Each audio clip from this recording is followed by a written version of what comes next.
और आज भारत में जो शब्द सबसे ज्यादा ट्रेंड हो रहा है वो शब्द है डर। एक तरफ चीन में कोरोना से हाहाकार मचा हुआ है, उससे भारत के 135 करोड़ लोग डरे हुए हैं। सबसे ज्यादा इंडिया में जो चल रहा है डर चल रहा है। सबसे ज्यादा सुबह से अब तक जो एक शब्द जो ट्रेंड हो रहा है वो है डर। भारत के 135 करोड़ लोग डरे हुए हैं चीन के कोरोना वायरस से, BF7 वेरिएंट से। तो दूसरी तरफ देश के कुछ नेता अल्पसंख्यकों को यह कहकर डरा रहे हैं कि जिनके लिए भारत का माहौल आजकल ठीक नहीं है। वो लोग हैं जो अल्पसंख्यकों और खासकर भारत के 20 करोड़ मुसलमानों के बीच डर का वायरस फैला रहे हैं। डर का वायरस। डर राहुल गांधी को भी लग रहा है। उन्हें डर है कि कोरोना के बहाने सरकार उनकी भारत जोड़ो यात्रा को रोकना चाहती है।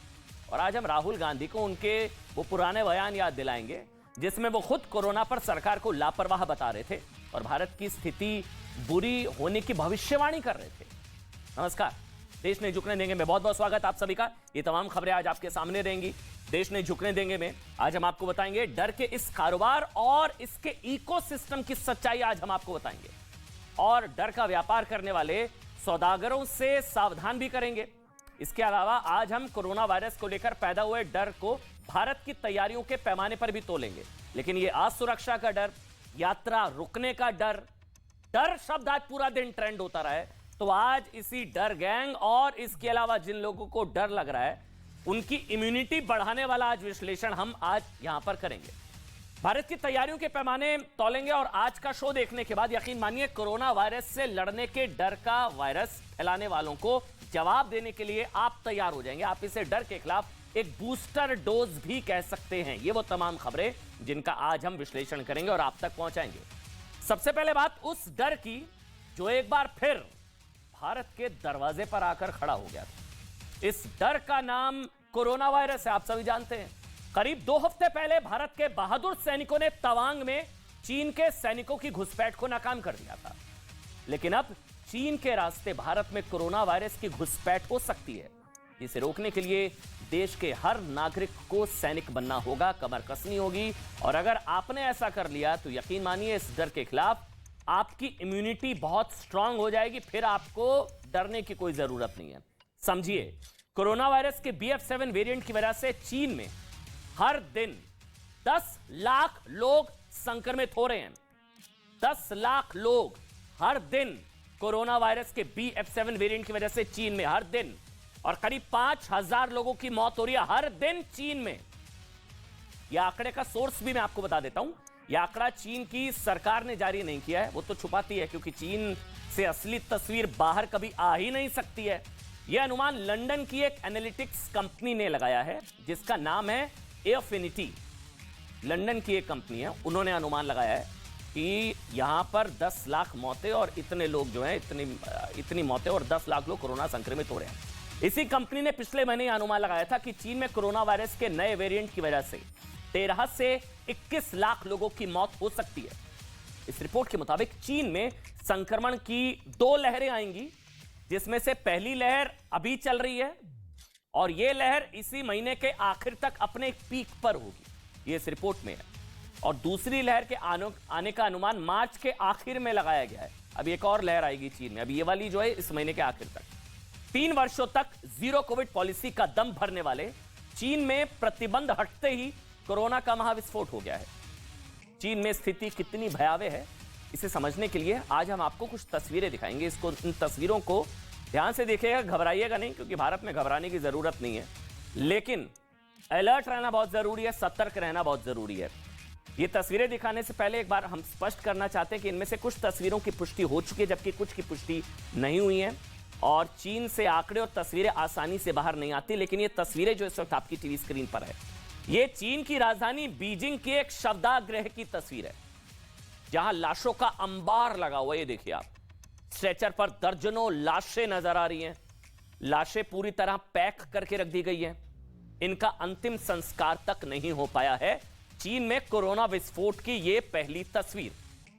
एक और तस्वीर आपको दिखाते हैं, चीन के एक और अस्पताल की तस्वीरें देखिए आप। ये देखिए आप, कोरोना संक्रमित मरीज की हालत अचानक से वहां पर बिगड़ गई।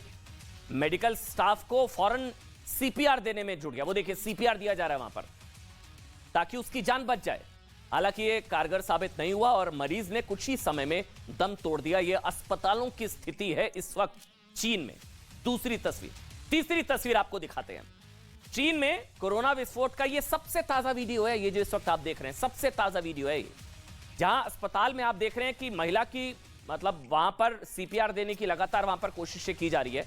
अस्पताल के अंदर वहां पर अफरा तफरी का माहौल है और एक महिला की वहां पर कोरोना से तड़प तड़प कर मौत हो गई। महिला के परिजन डॉक्टर डॉक्टर चिल्लाते रहिए। देखिए वो तस्वीर, ये वो तस्वीर है। ये अस्पताल के बाहर एक महिला वहां पर चिल्लाती रही, डॉक्टर डॉक्टर चिल्लाती रही और बताया जा रहा है कि फिर वहां पर ये महिला वहीं पर बेहोश हो गई और इनकी हालत अभी भी चिंताजनक बनी हुई है। इस महिला को इलाज हासिल नहीं हो पाया। ये तस्वीर, एक एक बिस्तर पर दो दो मरीजों का इलाज। हालात इस कदर बदतर हो चुके हैं कि जिन लोगों की कोरोना से मौत हो रही है, मेडिकल स्टाफ को उन लाशों को भी हटाने का वक्त नहीं मिल रहा है। ये देखिए आप तस्वीरें देखिए, बस आज ये तस्वीरें देखिए आप। अस्पताल मरीजों से पटा पड़ा, खचाखच भरा हुआ है। डॉक्टर्स, मेडिकल स्टाफ सीपीआर देकर रिवाइव करने की कोशिश कर रहे हैं। दरवाजे पर लोग बेहोश हो रहे हैं।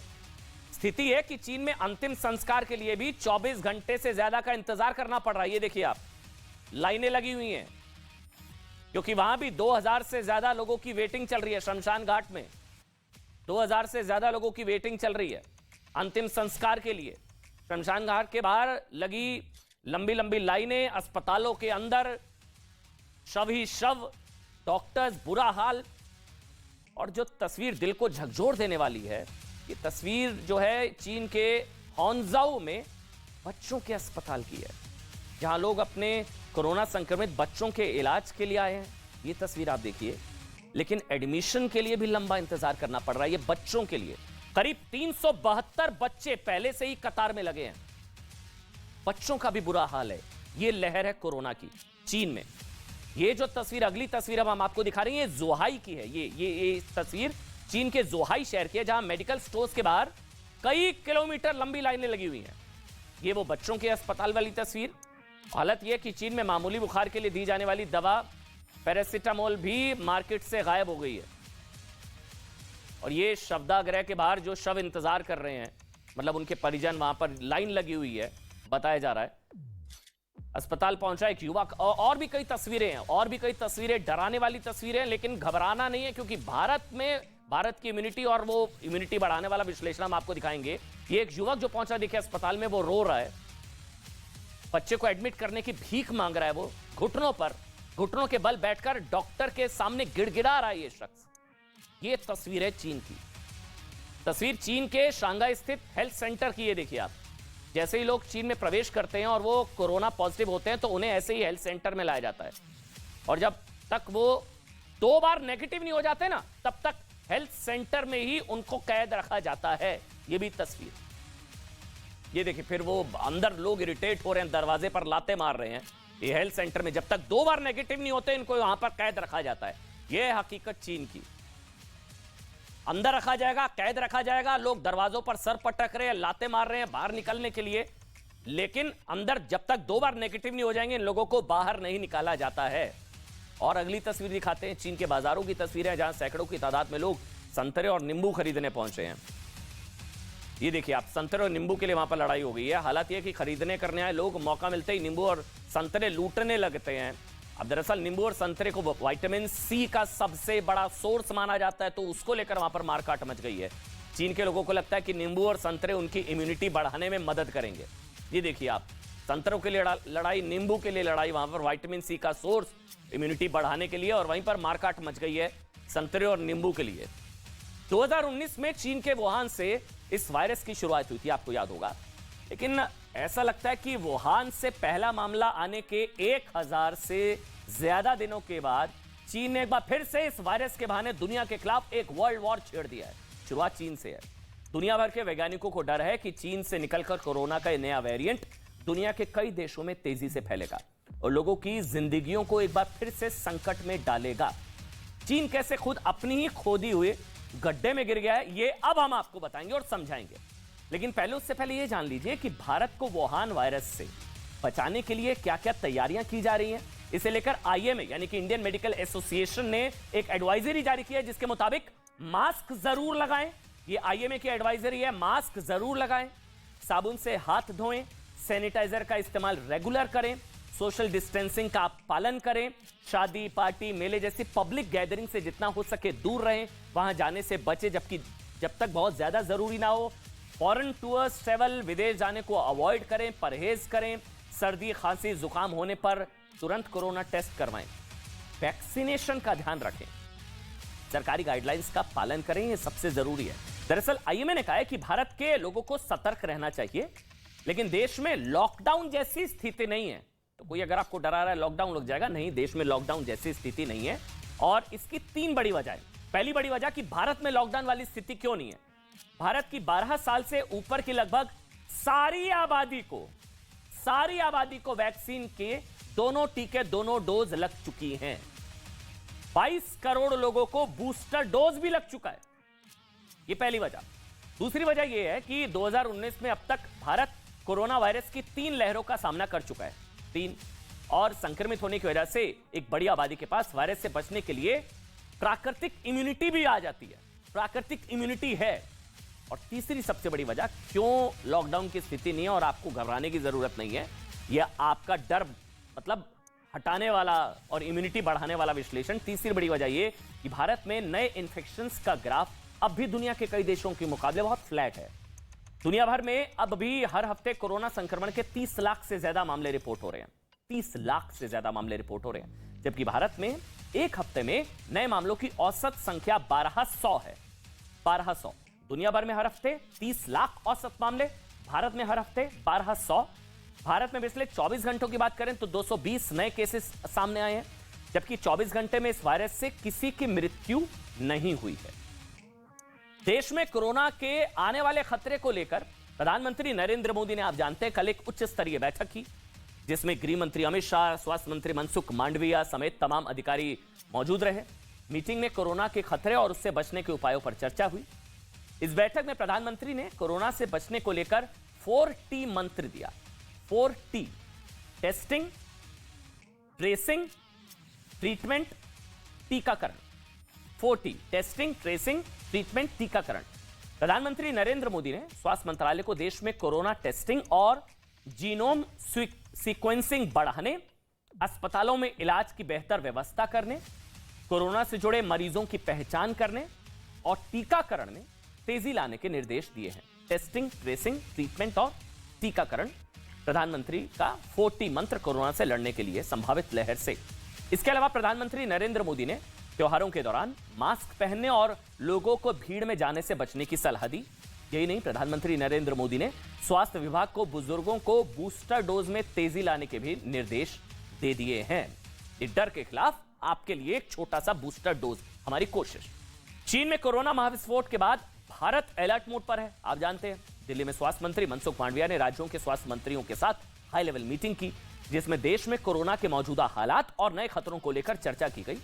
इस बीच कोरोना के बढ़ते खतरे को देखते हुए प्रधानमंत्री नरेंद्र मोदी सरकार के मंत्रियों के साथ अलग अलग राज्यों के मंत्रियों ने भी अपनी अपनी राय रखी। उन्होंने क्या कहा, एक एक करके आपको एक बार सुनवा देते हैं। भारत ने स्वदेशी वैक्सीन की बात हम करें, दवाइयों की हम बात करें, एक्सपर्टीज की हम बात करें, केवल अपने आप के लिए नहीं लेकिन दूसरे देशों के लिए को भी साझा किया था। और उसी के आधार पर एक जो अभियान चलाई गई, वैक्सीन को दूर दूर तक, गांव गांव तक, मोहल्ले मोहल्ले तक पहुंचाने की सोच और विचारधारा, हर घर दस्तक के आधार पर, उसी के तहत कोविड के पहले वेव, सेकेंड वेव और थर्ड वेव तीनों का मुकाबला किया है। दुनिया भर में फिर एक बार संकट कोविड-19 का आया है और इस पे चिंता पूरी दुनिया ने व्यक्त की है और भारत सरकार ने उचित कदम उठाए हैं। तो आखिरकार इसका कांग्रेस पार्टी विरोध क्यों कर रही है? क्या जनता और देश के हित में कांग्रेस कभी कोई निर्णय को स्वीकार नहीं करेगी? क्या एक परिवार ही उनके लिए महत्वपूर्ण है? एक परिवार की जिद के आगे, पूरी गांधी परिवार के जिद के आगे क्या पूरा देश नतमस्तक हो जाएगा? आखिरकार प्रोटोकॉल तो सबके लिए है। अगर सभी एमपीज पार्लियामेंट में मास्क पहनकर आ रहे हैं, पूरे देश भर में जांच कराने के लिए कहा जाता है, आखिर किसकी पार्टी का और किस राज्य के मुख्यमंत्री कोविड पॉजिटिव हुए? हमारे यहाँ पहले से भोपाल एम्स में तो जीनोम सीक्वेंसिंग हो ही रही है और केंद्र सरकार की ओर से एनसीडीसी की ओर से हमें भोपाल और इंदौर मेडिकल कॉलेज में भी जीनोम सीक्वेंसिंग की मशीन मिल गई है, भोपाल में इंस्टॉल हो गई है। आज हमने उसका जायज़ा लिया और जैसे ही इस मशीन की कैपेसिटी के अनुसार, क्योंकि 96 जो जब तक पॉजिटिव केस इकट्ठे नहीं होंगे जब तक इसकी मशीन पर उसकी प्रोसेस नहीं हो सकती, तो अब हमारी स्थिति ऐसी है कि जैसे ही हमें इस मशीन की कैपेसिटी के हिसाब से सैंपल इकट्ठे होंगे, हम जीनोम सीक्वेंसिंग हम गांधी मेडिकल कॉलेज भोपाल में भी कर पाएंगे। देखिए, चीन में वायरस भले ही लाखों लोगों की जान ले रहा हो, लेकिन भारत को इससे बिल्कुल भी डरने की जरूरत क्यों नहीं है, बल्कि सिर्फ सतर्क रहने की जरूरत है और ये मान लेने की कि कोविड हमारे बीच से कभी भी जाने वाला नहीं है। इसलिए हमें इसके साथ जीने की आदत डाल लेनी चाहिए और इससे बचने के उपाय अपनाना सीख लेना चाहिए। डरना नहीं, लड़ना है। अगर आप अपने हिस्से का इतना काम कर लेंगे ना, तो यकीन रखिए कि सरकार ने अपने हिस्से की तैयारी पूरी कर रखी है, क्योंकि इस वायरस से लड़ने की नीतियां चीन के मुकाबले कहीं पुख्ता और कामयाब है भारत में। कोविड को लेकर भारत और चीन की नीतियों में वही फर्क है जो एक लोकतांत्रिक और तानाशाही वाले देश में होता है। फर्क को समझिए। तानाशाही वाले देश में लोगों को वायरस रोकने की वैक्सीन लगाने से पहले डर और बंदिशों की वैक्सीन लगाई जाती है, जबकि भारत जैसे एक लोकतांत्रिक देश में लोगों को सरकार से भरोसे की वैक्सीन मिली थी। और चीन में 2020 में बहुत सख्त लॉकडाउन की शुरुआत हुई, जीरो कोविड पॉलिसी, और चीन एक तरह के बबल में प्रवेश कर गया। शुरुआती सफलता के बाद चीन को अपनी नीतियों पर अहंकार हो गया और जब दुनिया के बड़े बड़े देश चीन से निकले वायरस की वजह से लॉकडाउन में चले गए, तब चीन ने लॉकडाउन हटा दिया। ये वो समय था जब चीन एक बार फिर जगमग हो चुका था, जबकि दुनिया डगमग थी। समझिए, मई 2020 आते आते चीन के राष्ट्रपति शी जिनपिंग ने जीरो कोविड पॉलिसी का ढिंडोरा दुनिया में पीटना शुरू कर दिया और मई 2020 में आयोजित वर्ल्ड हेल्थ असेंबली में वो किसी विजयी सम्राट की तरह हासिल हुए। इस बीच भारत भी कोरोना के संकट से गुजर रहा था।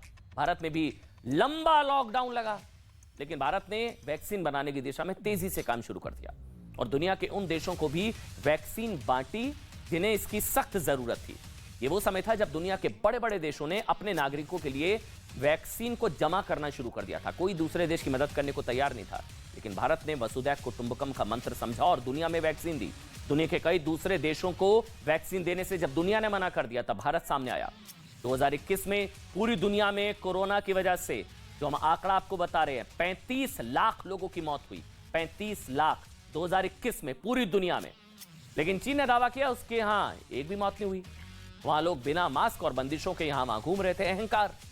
भारत की आबादी लगभग 135 करोड़ है। तुलना समझिए, भारत की आबादी 135 करोड़, चीन की आबादी 140 करोड़, यानी कि आबादी के मामले में चीन और भारत दुनिया के सबसे बड़े देश हैं। लेकिन दोनों देशों की कोविड से लड़ने की नीतियों में जमीन आसमान का अंतर है। इस दौरान चीन और भारत दोनों ही स्वदेशी वैक्सीन के निर्माण में लगे थे। भारत में भी स्वदेशी और चीन में भी। चीन की वैक्सीन को WHO ने बहुत कम समय में ही 2021 में ही मान्यता दे दी, जबकि भारत की, आप जानते हैं, स्वदेशी वैक्सीन कोवैक्सीन को लंबी आनाकानी के बाद नवंबर 2021 में मान्यता मिली। बावजूद इसके 2021 खत्म होते होते भारत दुनिया का सबसे बड़ा टीकाकरण अभियान चलाकर 70% आबादी को वैक्सीन की दोनों डोज लगा चुका था। यही वजह थी कि जब भारत में ओमिक्रॉन आया ना, आपको याद होगा, तो इसका कुछ खास असर नहीं हुआ और भारत के लोगों को दोबारा लॉकडाउन में भी नहीं जाना पड़ा। लेकिन भारत की इस कामयाबी पर दुनिया की नजर नहीं पड़ी, जबकि चीन अपनी वैक्सीन की कामयाबी और जीरो कोविड पॉलिसी का ढिंडोरा पूरी दुनिया में पीटता रहा। भारत इससे विचलित नहीं हुआ। भारत वैक्सीनेशन के भरोसे के साथ लॉकडाउन को पीछे छोड़ते हुए लोकतांत्रिक तरीके से अर्थव्यवस्था को पटरी पर लाने में लगा रहा, जबकि चीन ने दुनिया की एक नहीं सुनी और वो अपनी जीरो कोविड पॉलिसी पर अड़ा रहा, जिसके तहत किसी शहर में अगर एक आध केस भी आ जाता था ना, जीरो कोविड पॉलिसी, एक आध केस भी आ जाता था, पूरे शहर को लॉकडाउन कर दिया जाता था। लोगों को जबरदस्ती कंटेनमेंट सेंटर्स में भेज दिया जाता था, बंदी बना लिया जाता था, लोगों को जरूरी सामान लेने तक के लिए बाहर निकलने की इजाजत नहीं मिलती थी। लोग भले ही भूखे मर जाएं, लेकिन चीन की सरकार चाहती थी कि कोरोना से कोई ना मरे। अप्रैल और मई में जब शंघाई में कोरोना की लहर आई, तब भी चीन ने जीरो कोविड पॉलिसी की यही नीति अपनाई। लेकिन जो तस्वीरें दुनिया ने देखी, उनसे उनको समझ में आया कि यह पॉलिसी किस हद तक नाकाम है। और अब 7 महीने के बाद चीन की इसी जीरो कोविड पॉलिसी की धज्जियां उड़ते हुए पूरी दुनिया देख रही है, क्योंकि यहां भारत में लोगों की हर्ड इम्यूनिटी, प्राकृतिक इम्यूनिटी बहुत ज्यादा है, क्योंकि कोरोना हो चुका है, वैक्सीन लग चुकी है। राजनीति की नहीं, वैज्ञानिक रूप से भी चीन की पॉलिसी भारत की नीतियों के आगे बहुत फीकी रही है। भारत ने चीन की तरह सख्त लॉकडाउन नहीं लगाया, धीरे धीरे इसमें ढील भी दी। नतीजा यह हुआ कि भारत के लोगों में हर्ड इम्यूनिटी बन पाई। हर्ड इम्यूनिटी का दरअसल अर्थ है कि वायरस किसी देश की आबादी के एक बड़े हिस्से को संक्रमित करके जब निकल जाए, ताकि लोगों में उस वायरस से लड़ने की प्राकृतिक इम्यूनिटी विकसित हो जाए, उसे हर्ड इम्यूनिटी कहते हैं। चीन में तो जीरो कोविड पॉलिसी थी, वहां तो ऐसा कुछ हुआ ही नहीं। भारत में हर्ड इम्यूनिटी विकसित हुई, चीन ने ऐसा नहीं किया, इसलिए वहां के लोगों में हर्ड इम्यूनिटी विकसित हो ही नहीं पाई, इसलिए वहां पर यह हाल है। इसी तरह भारत ने जहां कुछ ही महीनों में 12 वर्ष से ऊपर की लगभग 100% आबादी को वैक्सीन की दोनों डोज लगा दी, वहीं चीन के लोग अपनी सरकार की वैक्सीन पर यकीन नहीं कर पाए। चीन में, सुनिएगा आप फिगर, चीन में 60 साल से ऊपर की 50% से भी कम आबादी ने बूस्टर डोज लिया। 80 साल से ऊपर की आबादी में तो सिर्फ 40% लोगों ने बूस्टर डोज लगवाई है। ये हाल है चीन के लोगों को, वहां पर चाइनीज माल लगती है, वहां की चाइनीज वैक्सीन। कुल मिलाकर भारत के लोगों को अभी वैक्सीन की 2 नियमित डोजेस, बूस्टर डोज और नेचुरल इम्यूनिटी की सुरक्षा हासिल है। आप इसको कह सकते हैं कि ये एक तरीके की हाइब्रिड इम्यूनिटी आप लोगों को मिली हुई है, इंडिया के लोगों को। जबकि जीरो कोविड पॉलिसी वापस लेते ही चीन में कोरोना का महाविस्फोट हो गया, जिससे हर रोज लाखों लोग संक्रमित हो रहे हैं और हजारों की जानें जा रही हैं। एक अनुमान के मुताबिक अप्रैल के अंत तक चीन के 84 करोड़ इसी कमजोर इम्यूनिटी और जीरो कोविड पॉलिसी की वजह से संक्रमित हो चुके होंगे। कोरोना के जिस नए वेरिएंट BF7 में चीन में कोरोना का महाविस्फोट हुआ, उसके 4 मामले भारत में आ चुके हैं। BF7, जिसमें पहला मामला जुलाई में, सितंबर महीने में 2 मामले और 1 केस नवंबर में सामने आया था। BF7 के बारे में, मतलब BF7 के 4 में से 2 मरीज अहमदाबाद और वडोदरा से और 1 केस ओडिशा में सामने आ चुका है। चौथे मरीज की जानकारी फिलहाल नहीं मिल पाई है। इस बीच बनारस हिंदू यूनिवर्सिटी के Covid specialist professor Dnyaneshwar Choubey ने बड़ा दावा किया। ज्ञानेश्वर चौबे ने कहा है कि ओमिक्रॉन के नए वेरिएंट BF7 का फिलहाल भारतीयों पर कोई खतरा नहीं है। सुन लीजिए एक बार। भारत में देखिए और चीन में एक बहुत बड़ा फर्क ये है कि भारत के लोग प्राकृतिक रूप से भी इन्फेक्ट होकर के, बहुत सारे लोग, एक बड़ी पॉपुलेशन ठीक हो चुकी है और ऐसे लोगों को वैक्सीनेशन भी लग चुका है। तो अब दोबारा अगर कोई वायरस वेरिएंट आता है या कोई वायरस का सब वेरिएंट आता है, तो भारत के लोगों को कोई बहुत बड़ी नुकसान की संभावना नहीं है, बशर्ते कि कोई ऐसा वेरिएंट हो जो पूरी पुरानी इम्यूनिटी को ध्वस्त कर पाए, तभी कुछ भारत के लिए समस्या होगी, अदरवाइज कोई समस्या नहीं। देखिए, अब बार बार कह रहे हैं कि BF7 ओमिक्रॉन का ये एक सब वेरिएंट है जिसका R0, यानी कि मतलब कितने लोगों को वो संक्रमित कर सकता है, वो 10 से 18, यानी कि इससे संक्रमित एक व्यक्ति 10 से 18 लोगों को संक्रमित कर सकता है, जबकि ओमिक्रॉन R0 5 था। मतलब ये ज्यादा संक्रामक है, लेकिन खतरे की बात नहीं है। छोटा सा ब्रेक ले रहे हैं।